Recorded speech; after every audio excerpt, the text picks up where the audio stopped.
Hello and welcome to my second Website Wednesday that I am hosting on my website, and I'm hoping it is working for you all.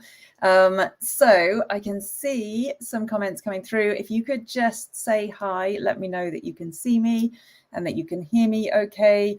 Rosemary, I can see that you've posted something into the chat. Thank you so much for that.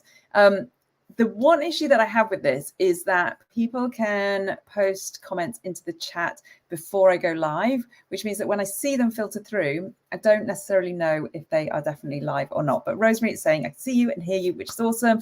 And I can see the number count going up, which is really cool. So thank you so much for being here. I am also live streaming to my Facebook page and to my YouTube channel. Let's just see how it goes, see what happens. So Emma, thank you so much for your comment as well. And so it's interesting because some people will be viewing on a different platform. They might not see these comments coming through in the same way. And I've seen that before where some people go, where are you seeing those comments? And it almost makes it look like it's not live, like they're seeing previous comments, or this has been pre-recorded and then is kind of meant to be live streamed out, but it's not actually live. So Jackie, hello. Fingal says it's not working here, just says stream starting soon. Okay, so Fingal, unfortunately, I don't think he's going to hear me because he's not actually hearing this. I think it's probably because he has registered and it should just live stream to the page automatically. So, and Catherine says this drops out easily. Fingal, you're here. Okay, awesome. All right. Thank you so much for joining me. And I really just wanted to kind of throw open this conversation in case anybody else is wanting to do these kind of live streams. It's not perfect. There are little glitches like Fingal just saw when he was trying to get in and he wasn't quite sure. It would be interesting to know what you did, Fingal, to make that message go away, because I think if you're on the website page and you hit refresh, it will just take you back to the registration page and make you register again, which is super annoying. If you register in advance and then you take hold of the link that they give you from the email reminder that they send you, it takes you not to my website page, but it takes you to the StreamYard page. So the way that I'm facilitating this is through StreamYard. I've used it for years, and I do really love it as a platform. But it's one of the third-party apps which now is no longer capable of streaming to Facebook groups without doing some tech gadgetry in the background. You can make it work, but I just figured out, if I'm going to go to the trouble of making it work, why don't I just try and make it work on my website instead? And in fact, it turned out to be super straightforward. So Chris says he just kept refreshing. Okay, interesting. And Catherine says she had to re-register. Okay, so there are a few glitches like this, and I'm going to bring them up with StreamYard because I would love to know how to get over those initial hurdles to make sure that people do come into the live stream as it's happening. So Vivian, you're looking forward to it. Awesome. Martine says, I tried on an iPad, wasn't able to see or hear you, logged onto my PC instead, and that works okay. That's a really good thing to know. Thank you so much for sharing that. Okay, one of the things, so when I used to try things out, I had like a little hidden Facebook group that nobody was in except me. And I used to use it years and years ago when I used to interview people in the WordPress Happy community, which is my Facebook group, and they hadn't gone live before. And they were nervous about going live. They didn't know how the tech was going to work. And so I set up this little private Facebook group, and I didn't invite anybody into it apart from that person that I was going to interview. And I would give them an opportunity to go live in there, get used to it, get comfortable with it before we went live in the actual main community. So that was a great way for me to then carry on testing things like I wanted to try this out in that little testing group today to make sure that I was able to show you behind the scenes of StreamYard whilst I was live streaming. So I haven't been able to do that test. So I really wasn't sure it was going to work, and I just didn't want to screw up with it. And whilst you guys have all taken the trouble to come out, so actually I pre-recorded something, and I'm going to run that video for you now in the background so you can see the steps that I took in order to get this up and running with StreamYard. Now, StreamYard does have a a free plan that you can use to get up and running with live streaming. However, you do need to be on a paid plan in order to live stream to a page in the way that we're doing now. And you'll see some of the options that are available to you when I show you this little video. And I'm hoping this is going to work, that I can just basically show you the video whilst we're still running the live stream. Let me just have a look and see. Fingal, I stayed on the registration page as per instructions, but it kept showing the error message. So we went via the email link, but we're showing the same message until I hit refresh a few times. Okay, so Fingal, you are in the stream, so you're not seeing my web page around the live stream. I guess that you're on the StreamYard page, which is fine. Rosemary had an easy registration, all worked well. Kerry logged in on my laptop, no problems at all. Okay, so people's experience is a little bit different, and I've tried out, because I registered myself and I tried it out myself a few times. So this is it. So it is a little bit glitchy. So it's definitely not perfect by any means, but you're here, which is awesome. Thank you so much. Gina said, the registration page worked fine for me. I just kept it up as it said. Okay, so maybe it depends on the browser that you're using, but I'm definitely going to save these comments and I will get in touch with StreamYard support and just find out if they've got any kind of workarounds for the people who are really struggling to get online with it. Okay, so Anna Louise, all good. Thank you. So let me share my Loom video that I've done with you, because I'm going to show you the step-by-step process that I went through. And honestly, I'm not joking when I say you're going to be surprised how easy it is. It's literally, it's as straightforward as setting up a live from Facebook, pretty much. If you're used to setting up a live on any platform, this is pretty much the same process. And the only extra add-on is that you need to then take the embed code and pop it into a web page. So the video, I'll speed it up so it's 1.2 times or something, so it's quick. And obviously you'll be able to watch it on the replay and slow it down if you want to, but I want to get through it quickly, and I will keep my eye on the chat as well. So Rachel, your process was easy. Logged in through the reminder email that they sent an hour ago. Okay, really super cool. Thank you.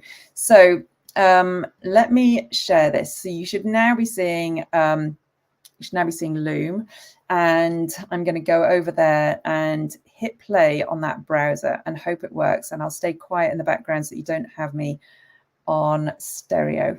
So let's hit this and make sure it works. Okay, so I'm going to rattle through this and just give you a very quick overview of StreamYard behind the scenes so that you can see what you can do.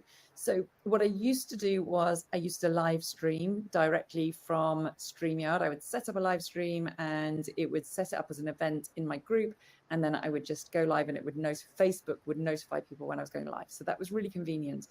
I can't do that to groups anymore. And so I'm not using this option. So what I'm using now is something called On-Air Webinar.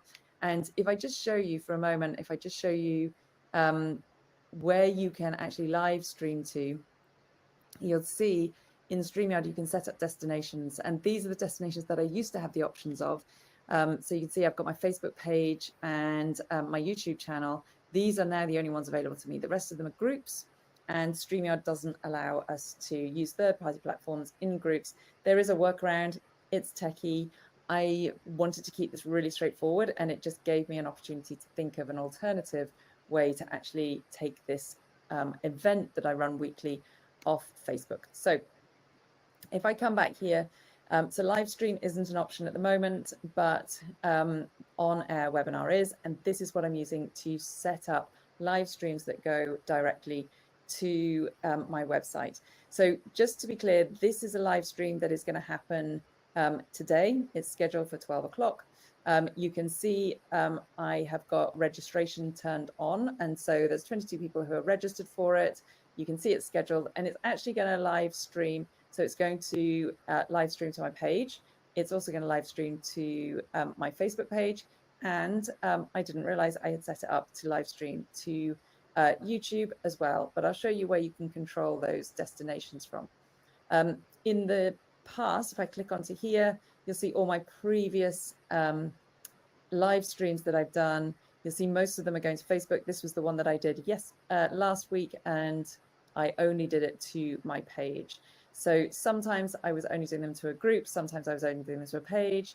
The last few ones have just been to my page because I didn't have the group option available to me. You've got to be a little bit careful of your storage capacity. So I've got 50 hours of storage. If you overrun that, then your latest live stream will not show. So I've got years worth in here. So I need to go in and start deleting some of the older ones. You can still download them from Facebook, so you don't lose them. It's easier to just store them in here.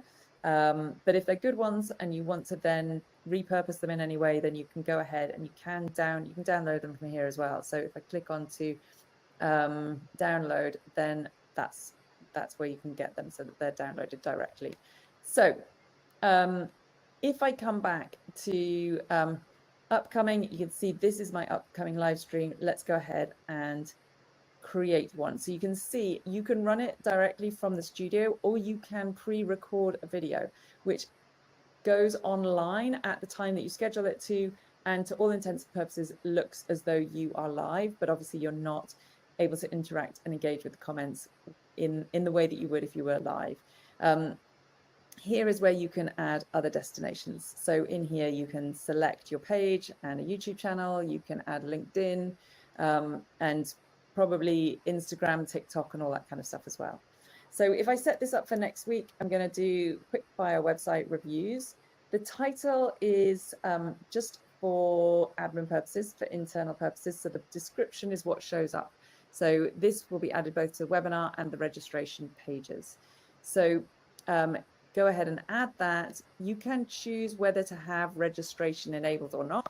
This is where they're asked to enter their name and email address. I like asking them to register because it then sends them a prompt and a reminder. And because we don't have the advantage of Facebook notifying people when you're going live anymore, if you're not going live in a group, then it's probably a good idea to have notifications sent out. One of the limitations is that you can't customize them, and so the notifications go from StreamYard. So people may not recognize that it's come from them. They may just delete them and not pay any attention to them. So that's a risk we take.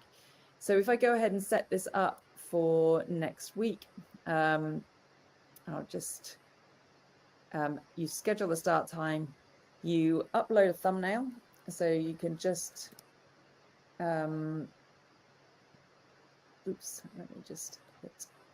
Now the thumbnail, if you use a square Instagram thumbnail, it's going to crop it. So you want it to be a Facebook post format. It needs to be oblong. Go ahead and hit apply, and then you can create. And when it's creating it, it's going to give us some extra options. Or usually it gives us some extra options to customize them for different destinations, but it's skipped through that. So then when we click on continue, we can see here it's showing up, and I can now go ahead and choose to share it. So I can grab the link and I could share that for people to join on this link, in which case they would see it on the StreamYard platform. So what I'm going to do to embed it in a page is literally just grab this embed code and go over to my page on my website. So I have chosen to create a URL, which is going to be consistent for every live that I do. So the website mentor.com/live means that if someone clicks on this link a month from now, they're still going to get the most up-to-date option to join that week's webinar or that week's live stream. So for this week, we've got this session that you're watching at the moment. But if I wanted to change that, and those of you who are familiar with Divi, if you've run through my Rock That Website program, you'll know exactly how to do this. If you're using a different theme or a different platform, you probably have an option to create a code module, and then you would just change or embed the code module in here. So every week I will literally just come in and overwrite this code, so take out that one and overwrite it with the new one. So this now will generate a preview for next week. So this is what I would leave in here. I'm not going to save it because at the moment I'm not ready for this one to go live yet. But as soon as I take this one down, I'll replace it with that new one. So, and that is literally that's all that you need to do. And when these, when people register for this, they receive the email. And if they stay on the page, then the live stream just streams to them on this page. If they click on the link from the email, it will take them to watch it in StreamYard, in which case you don't get the benefit of all of the extra branding and added elements that you've added onto the page, but they've still come to your page in order to actually register. And if they want to watch the replay, you can direct them here as well. So you can add, this is what I like about putting on your page. You've got complete control about all of the elements. You don't have complete control over this. This is just directly embedded from StreamYard, but you can control the look and feel of it to an extent. So when you're in here, you can come in and you can manage what they call the on-air settings. And one of them is branding. So in here, you can change the color, you can add your own logo, you can put the thumbnail, and so you are changing all of these options in here. You can have a look at the registration options. There's different privacy options that you can choose, and also the fields that you want people to have to fill out. Emails, you're a little bit restricted with this.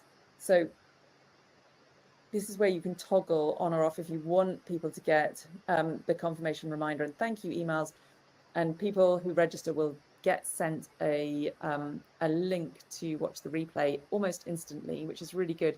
But you have no customization options here. And again, they come directly from StreamYard rather than from you. So it's a little bit limited. You can then go ahead and add extra integration. So if you're wanting to zap anything, then you can do that. And you can have a look at the actual watch page. So this is where people are going to get sent by a StreamYard link. So if they link directly from the email that StreamYard sends them, this is the page that they are going to go ahead and see. One of the things that I love about StreamYard is that we can see the names of people, and people can interact directly as you're doing the live stream. And if they're on your page, on your website, they're doing it directly from your website. So you have all of the functionality right there within your page, which is brilliant. And you don't have any of the faff of people having to click on a link so that Facebook enables them to show their profile name or anything like that. All of the names are visible straight out, which I really like. You can create a connection with people who are watching your live streams if you can call them out by name. So that's just the quick overview of the StreamYard piece. Okay, so that was just the techie behind the scenes stuff. I just wanted to make sure that you had access to that. Obviously, one of the benefits of running this from your website is that you get some SEO benefits. So search engines are looking for dwell time on a website. So if someone's watching a 20-minute video on your website, it sends credibility signals to the likes of Google and Bing. And so if we are creating an event that we're going to create traffic to, it makes sense to have that happening on your page. Now, obviously, with Facebook, you get the benefit of that as well, because it means that the algorithm picks up on things. It sends more people to come and see you or to watch your live stream. So it swings and roundabouts. It's all just a balance. So let's just have a look. I can see Chris says, I've got both pages open. One audio is paused. StreamYard's page has the title of the presentation. Your own site, Vicky, doesn't include the title, just the screen show. Okay, that's really useful. Thank you. I'll go ahead and have a look at that because I think it'll show it in the replay as well. Fingal says, does it save the live stream onto YouTube automatically? If so, what about SEO description? So you'd need to go in afterwards and edit all of that SEO in the description and that kind of thing. But yes, absolutely, it will save it.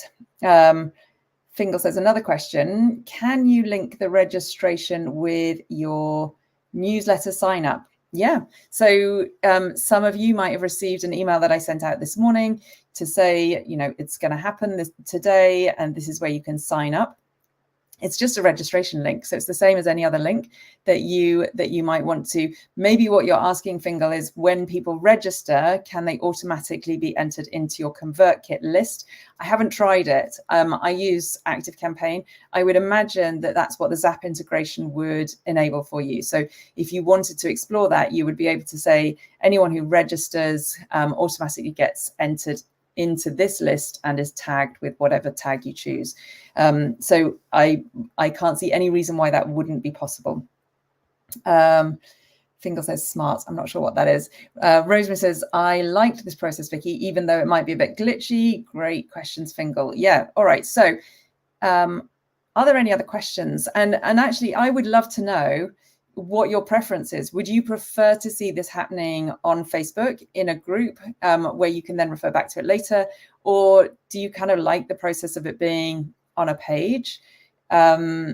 Where you can then, I mean, I'll upload the replay later so that you can always scroll down onto that registration page and see last week's live there. So this isn't, for me, this isn't about collecting leads. So when you're registering, it's not, so what Fingal was asking is obviously really good for lead generation. This for me isn't about generating leads. If people want to join my list, there's other ways that they can do it. And most people who come onto these sessions will either be in my community already, or they will already be a subscriber because they've probably joined from the link that I sent them in an email this morning. So for me, this isn't about generating new leads. This is really about creating an opportunity for people to ask questions, to drop in and to just deliver some kind of training, which is what I've been doing for years anyway. I'm just doing it on a slightly different platform. And for some of you, you might be ambivalent. It's like, well, I don't really care. If it happens on a Facebook group, then that's fine. If it happens on a page, it doesn't make any difference. It kind of delivers the same experience to an extent. So Julie says, I've never used StreamYard. What else can it do to make it worth the investment? It's a live stream platform. So if you're wanting to live stream, I would say, I mean, there are other live stream options and platforms available to you, Julie. I just happen to really, really like StreamYard. So that's the only reason it would be worth the investment, is if you do regular live streams. Fingal says, what's the record quality like from StreamYard? Zoom tends to decompress quite badly. It depends what plan you're on, I think, Fingal. In fact, I can show you, I brought up the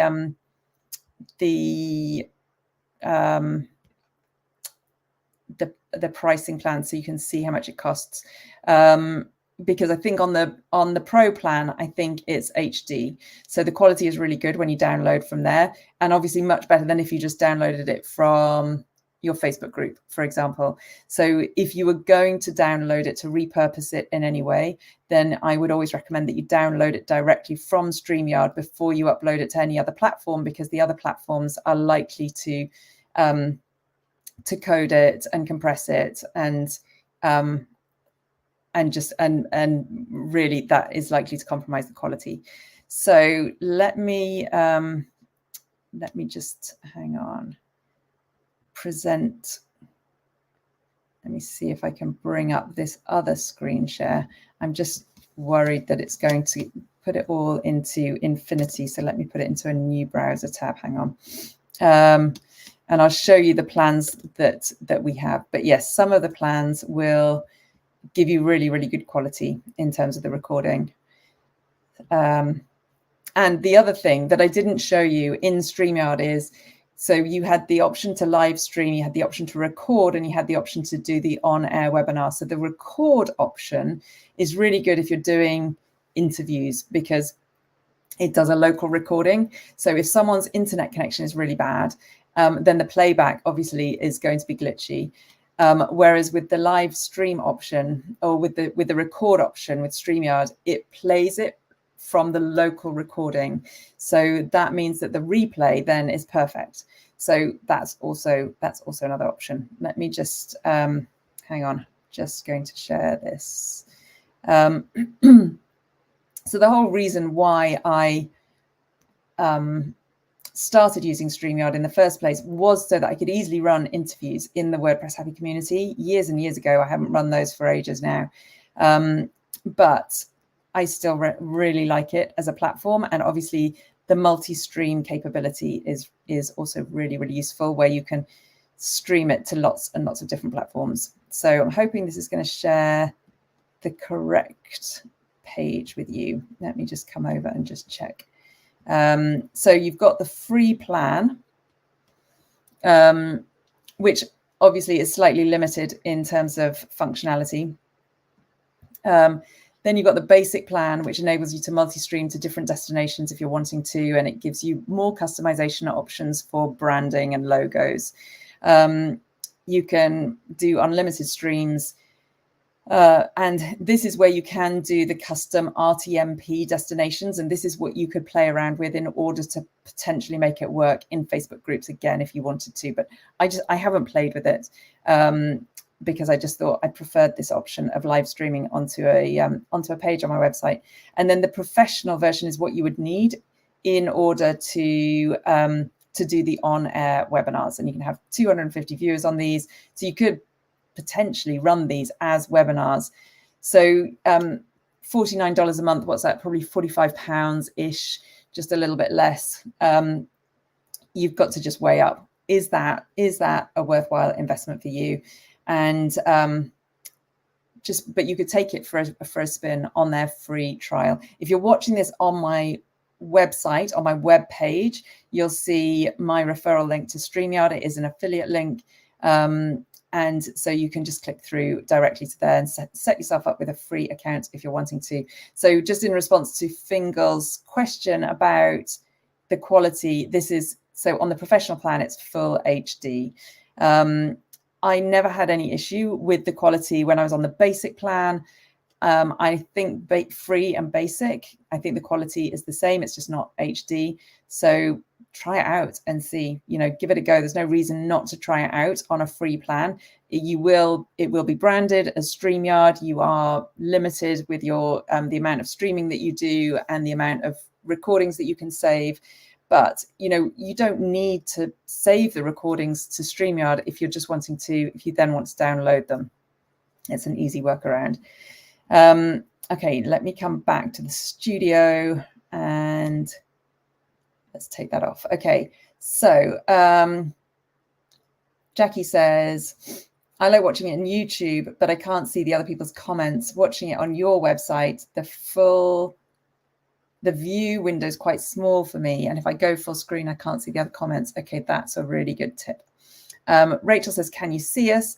Is the only interactivity through messaging. I can't see you, Rachel. I can see the number of people who are on the live stream. It tells me how many of you are watching, but I can't see you. And so unless you comment, I don't know that you're here and attending. So in that way, it's similar to Zoom webinar. So if you're running a Zoom webinar, not a Zoom meeting where you can see the participants, a Zoom webinar where you are literally just delivering and the only connection you can have is via the comments. It's similar to that.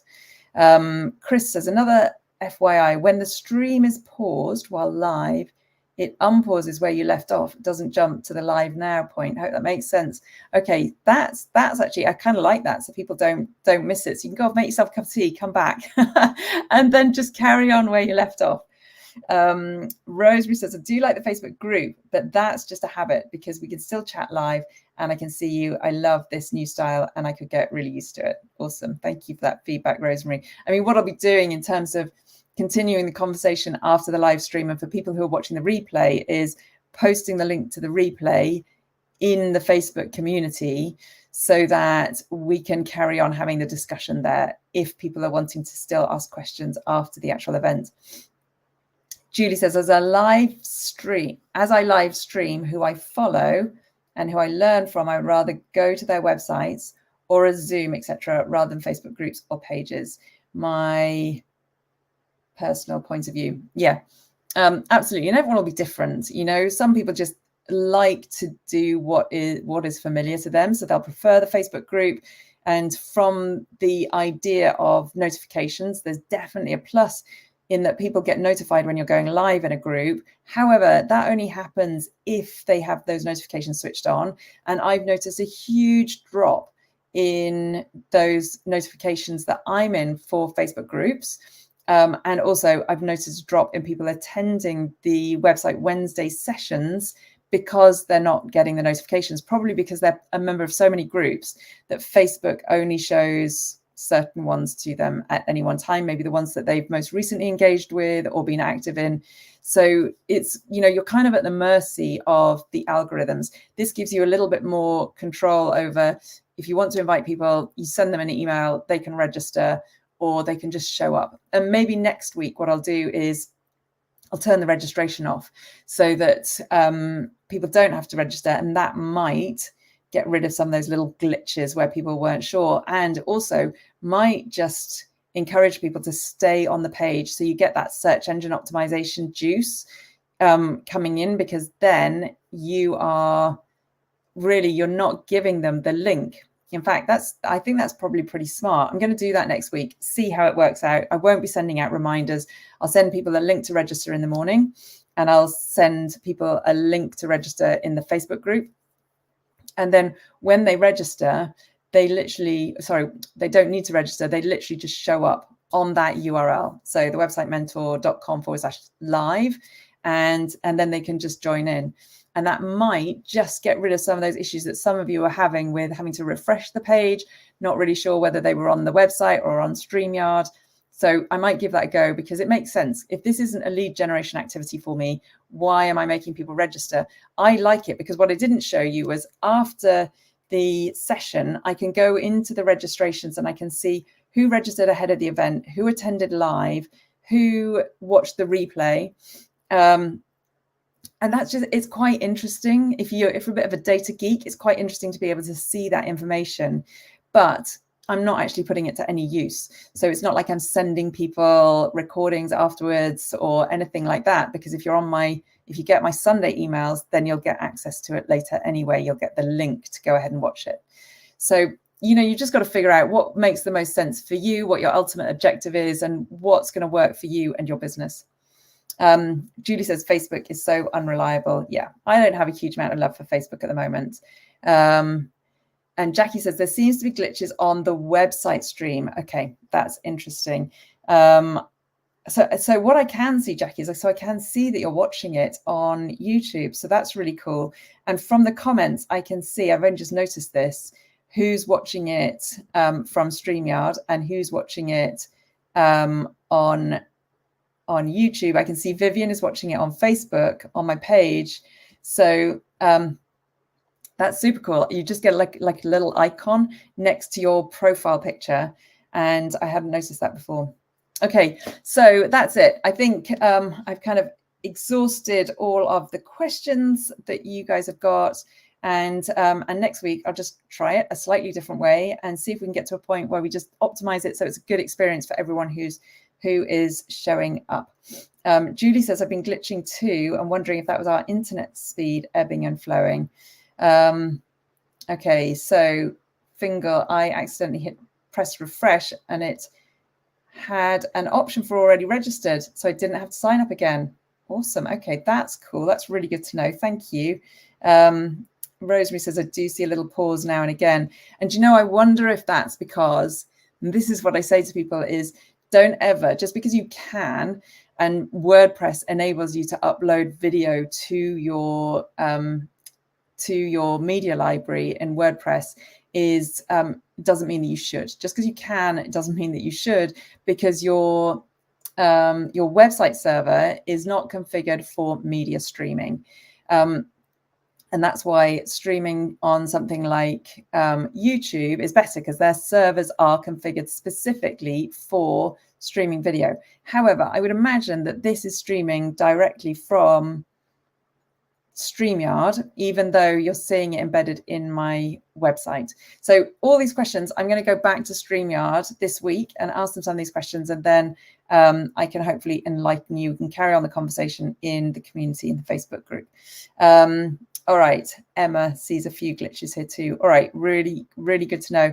Thank you so much for being here. Thank you for showing up. Hopefully that's giving you a little bit of an insight as to the process, and hopefully it's useful if any of you are wanting to replicate that on your site going forward. Next week, I will be doing quickfire website reviews. So look out for that post going live in the group on Wednesday morning next week. I know it's half term, lots of you will be away, but if you've got a website that you want me to do a very quick run through and give you some fresh eyes on, that will be happening next week. All right, thank you so much. I'm so pleased it's been helpful. Thank you for all your feedback. That's awesome. Lovely to see you guys here. Same place, same time next week. All right, bye for now.